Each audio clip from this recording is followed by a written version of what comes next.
Hello सांग माने नमस्ते जय जगन्नाथ। आज मु आनीची गोटे बढ़िया डेजर्ट रेसिपी। सेमिति तो समस्त घरे खीरी सब प्रकार बनी ही थाए। केबे आपण गाजर खीरी बनैचंती कि? ताहले चलंतु वीडियोटी स्टार्ट करिवा। मु एठी 3टी गाजर नैची। गाजर को भलसे चांचिकी ताकू धोई देबे।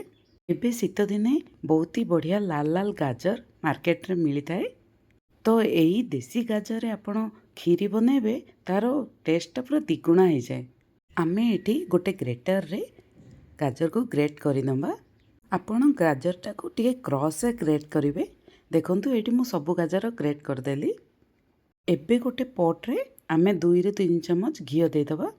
घियोटा मेल्ट हो गले सेथिरे आमे कद्दूकस करथिबा गाजर को दे दबा। गाजर को घियो रे 2 रे 3 मिनट टिके भाजी नबा। बेसी आपण भाजिबे नहीं, नहले गाजर रो कलर चेंज हो जिवो।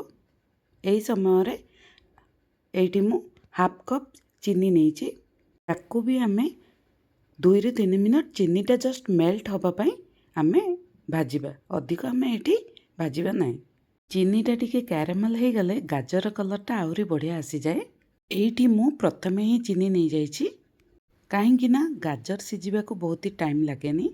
चाउल खीरी रे आपण मैंने शेष रे चीनी पकाती।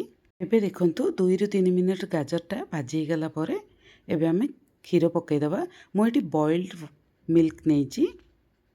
यह को आमे लो फ्लेम रे ही 3 ରୁ 4 मिनट फुटिला परे एटी मु 3टी इलायची को कुटिकी पकईछि। देखंतु एठी हमर क्षीरटा भलसे फुटी आसिलानी। एबे आमे कंचा छेना गोटे कप दे दबा। आपण माने पूरा लो फ्लेम रे ही एही सब प्रोसेस को करिवे, नहले तळु खीरी लागी जिवो। एबे मु एठी गोटे ग्राइंडिंग जार रे 6 ରୁ 7टी काजू आउ हाफ कप मिल्क नेकी ताकू एमती फाइन ग्राइंड करनेछि।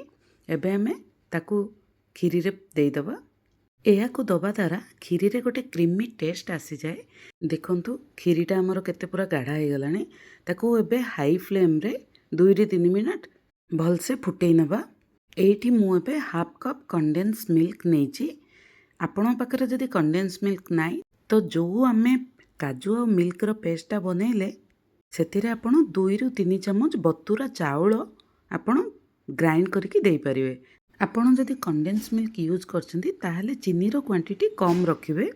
बे हमरो देखंतु गाजर खीरी रेडी हो गला।